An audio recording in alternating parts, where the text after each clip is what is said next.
Hola, ¿qué tal? Bienvenidos a nuestro tema número uno, que es las generalidades del derecho mercantil, en su parte número dos. Hoy vamos a ver tres puntos y luego vamos a pasar a la primera parte del tema número dos. Pero sí es importante que revisemos estos tres puntos para concluir lo que es el derecho mercantil mexicano en su aspecto más general. Por eso es importante que lo revisemos, lo chequemos y de alguna otra manera, si tenemos dudas, bueno, pues con toda la confianza preguntemos. Vamos a tocar el artículo 75 del derecho mercantil y vamos a ver algunos otros puntos, ¿no? Y como les decía, el artículo 75 del Código de Comercio establece que la ley de actos de comercio se define como todas las adquisiciones, enajenaciones y alquileres verificados con propósito de especulación comercial, de mantenimientos, artículos, muebles o mercaderías, sean en estado natural, sean después de trabajados o labrados. ¿Sale?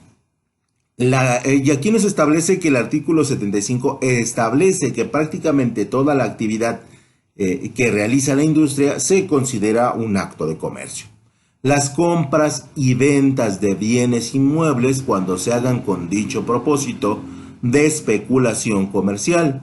Las compras y ventas de porciones, acciones y obligaciones de las sociedades mercantiles.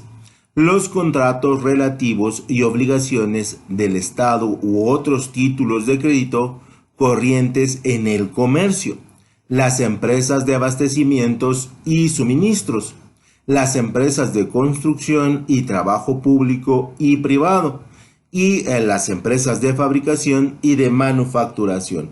Por lo tanto, si nos damos cuenta, prácticamente sí somos una empresa legalmente constituida, si establecemos un contrato con la contraparte, estamos ejerciendo comercio y por lo tanto estamos sujetos a las normatividades, leyes y reglamentaciones del mismo. Por lo tanto, nosotros debemos tener cuidado al momento de ejercer el comercio. Porque, bueno, pues, si en caso de que lo hagamos mal, vamos a estar sujetos a diferentes pues sanciones que no necesariamente nos van a agradar, ¿no? En caso de que tengamos algún incumplimiento de carácter comercial o de carácter funcional, porque también el Código de Comercio sanciona las malas prácticas desde el punto de vista de los productos, ¿no? En relación a los contratos, hemos de aclarar.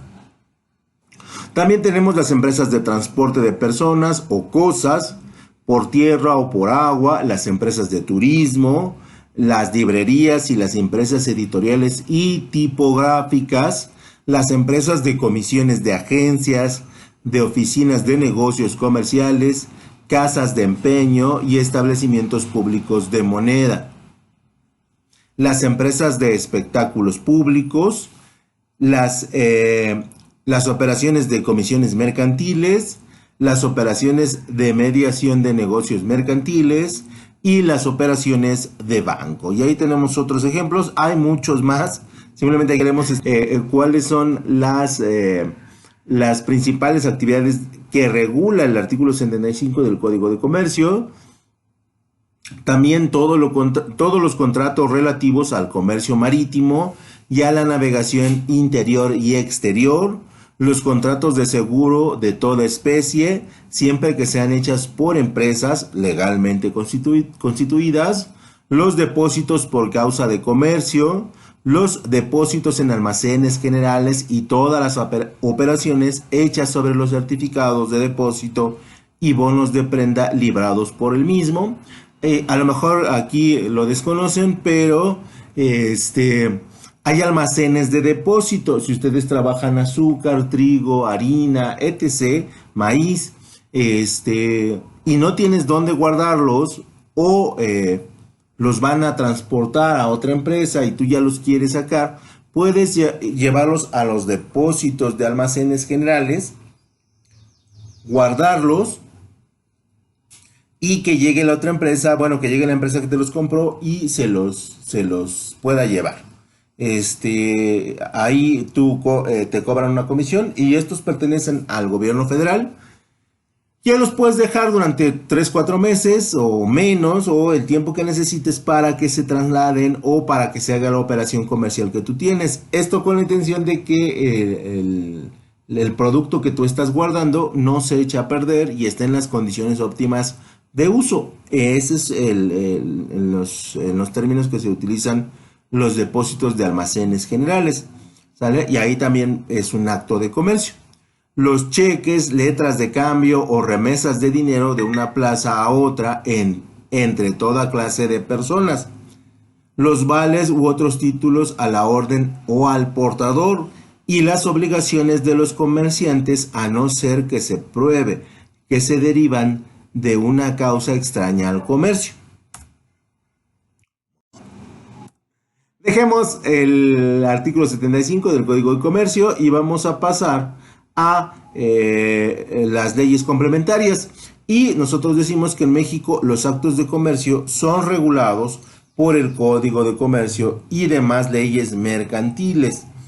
Y bueno, de alguna otra manera nosotros estamos muy claros en que las leyes mercantiles son aplicables prácticamente a todas las situaciones comerciales que pudiéramos imaginar.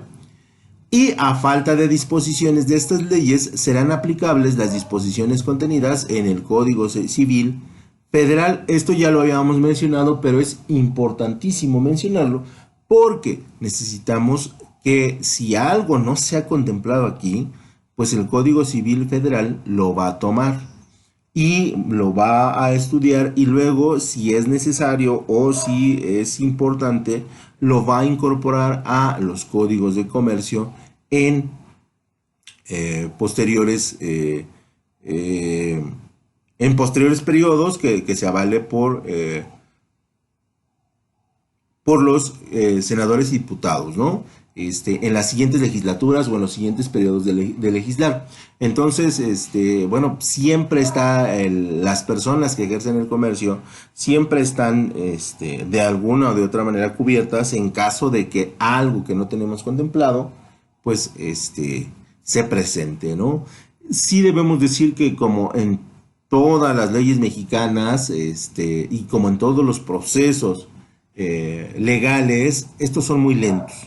Estos tienen un ritmo distinto a la vida cotidiana y tienen muchas particularidades y en general, pues, pareciera, ¿no? Y esto sí es una circunstancia que tenemos que decirla porque es verdad que las leyes pareciera que en México no avanzan, ¿no? Y en ese sentido sí es importante que nosotros consideremos que cualquier delito comercial o cualquier vínculo comercial o cualquier sanción comercial, bueno, pues va a tardar en hacer efecto, ¿no? Entonces ahí debemos ser, pues, conscientes de que es parte de la naturaleza del sistema judicial mexicano.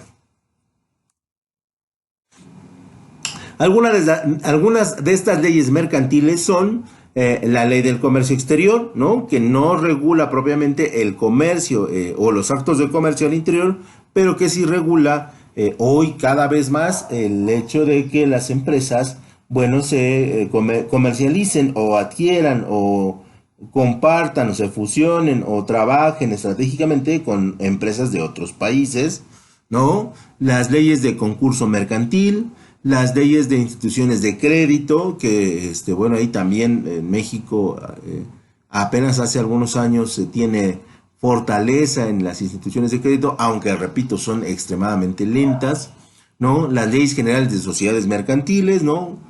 Las leyes generales de títulos y operaciones de crédito y la ley sobre el contrato de seguros, ¿no? Son algunas leyes complementarias que nosotros podemos atendernos a ellas en caso de que la circunstancia sea muy, muy específica y no haya un elemento dentro o muy claro dentro del Código de Comercio o nosotros queramos hacer más robusta nuestra solicitud de inconformidad con algún comerciante. Y ahí dejamos el tema número 1, pasamos al tema número 2, que tiene que ver con la gente que hace el comercio y le denominaremos el comerciante, ¿no? Y aquí podemos establecer los siguientes puntos. Primero que nada, el comerciante, la persona física o la persona moral. Y siempre, bueno, en muchas materias, en contabilidad, en economía y bueno, evidentemente en algunos elementos del derecho, tenemos que establecer que es una persona física.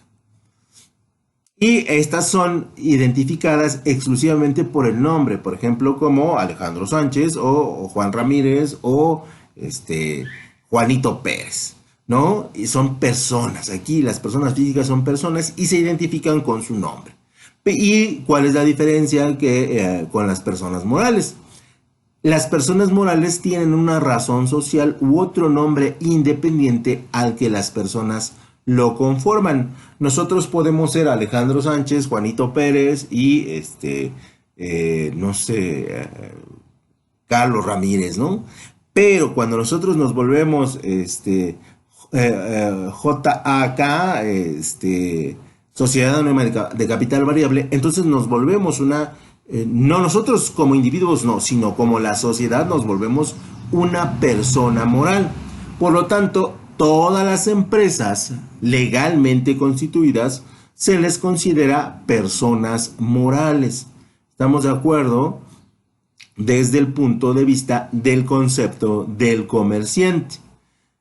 Y así vamos a dividir los dos regímenes con los que nosotros trabajamos en la parte federal o en la parte hacendaria, que es las personas físicas o las personas morales, ¿no?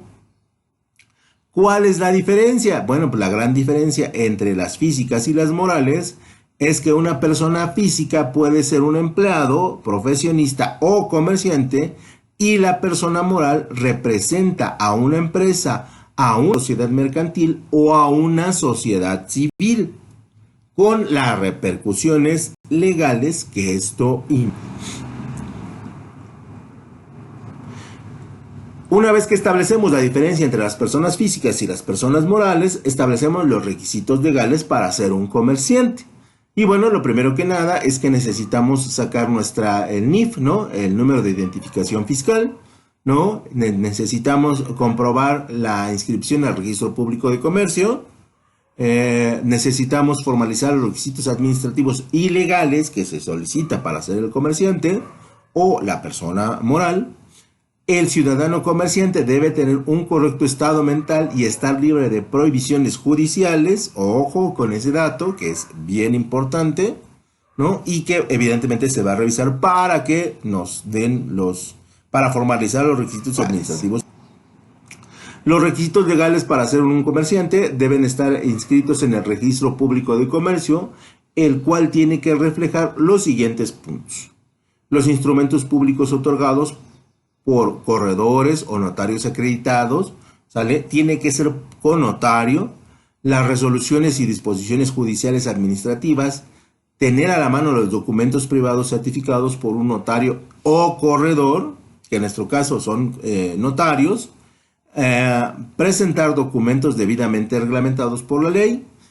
Ya una vez que tenemos estos datos, matricular tu actividad en el registro mercantil y a partir de ahí, cuidado, ¿no? Porque ya todo el acto de comercio que cometas puede ser sancionado. Y tener un sistema de contabilidad óptimo. También importantísimo. Una vez que empiezas tus actos de comercio y una vez que te matriculas, necesitas tener tu contador.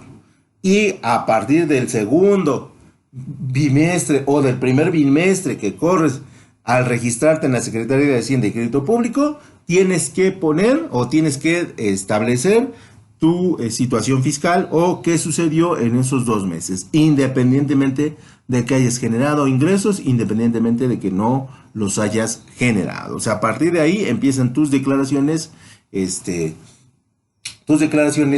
parciales, ¿no? De alguna manera llamarles, para poder establecer tus operaciones ante Hacienda, ¿no? Y entonces ahí, bueno, pues ya estaríamos hablando de que es un comerciante en forma y legalmente constituido. Podemos decir que un comerciante es una aspiración medianamente posible de conseguir. Por supuesto, todos podemos ser comerciantes, realmente los requisitos no son tantos. Y una vez que se reúnen todos los requisitos para ejercer el comercio y seas aprobado por la autoridad correspondiente, eres libre de ejercer el comercio, sí, en todo el territorio nacional. No importa, recuerden que las garantías individuales nos permiten esta posibilidad. Y desde el punto de vista de la estructura económica, pues es necesario que haya comerciantes, es necesario que haya personas que se dediquen a los actos de comercio para que la economía en general de los estados, de los municipios, fluya, ¿no?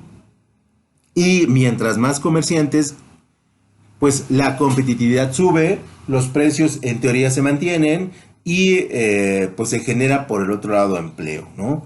También es necesario decirlo que se necesita un equilibrio económico porque pues no todos podemos ser comerciantes, ¿no? Y bueno, el gobierno se encarga a través de diferentes políticas pues de establecer este equilibrio, ¿no? Son importantes por supuesto, son necesarios por supuesto.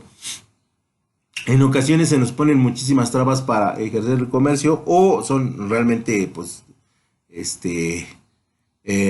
son lentas, sí, sí lo son, sí, sí lo son. Pero bueno, al final cuando se necesita ejercer el comercio, la gente lo va a hacer, ¿no? Y también por el otro lado, los requisitos a muchas personas, a muchos comerciantes los espanta, ¿no? Y por eso prefieren estar del lado de la informalidad, ¿no? En la cual, bueno, pues hay menos requisitos que cubrir, ¿no? Muchísimos menos. Y pues no estás tan atento o no hay tanta vigilancia sobre lo que tú comercias, ¿no? Entonces, pues son ventajas, son desventajas que se tienen y de alguna otra manera, bueno, pues se ha ido o se ha tratado de que sean menos inflexibles, ¿no? O que sean más flexibles, por de alguna manera, las leyes, ¿no? Pero en ocasiones, pues repito, es complicado que la gente se anime a ejercer el comercio legalmente, ¿no? Todos lo pueden hacer, sí, todos lo pueden hacer, pero sí es complicadillo. Eh, Siguiendo con las ventajas, de tener comerciantes dentro del territorio nacional o de promover el comercio, bueno, pues tenemos nuevas fuentes de ingreso, ¿no? Y al haber dinero circulando, el dinero evidentemente se va a diversificar en muchas partes, en muchas zonas. Evidentemente va a haber mucho más trabajo en las ciudades, en los estados, en los municipios, que es algo que es muy necesario.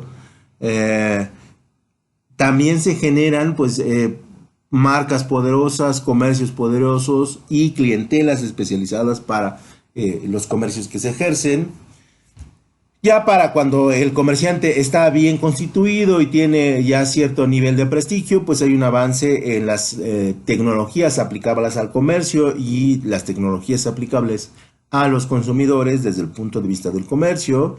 Hay los suministros de productos de calidad por parte de los establecimientos y eso es bien importante, ¿no? Que tú vas al centro comercial, ¿no? O al Walmart o al Chedraui por una cosa y esa cosa está ahí y entonces no hay desabasto y eso pues de alguna otra manera facilita tu vida, ¿no?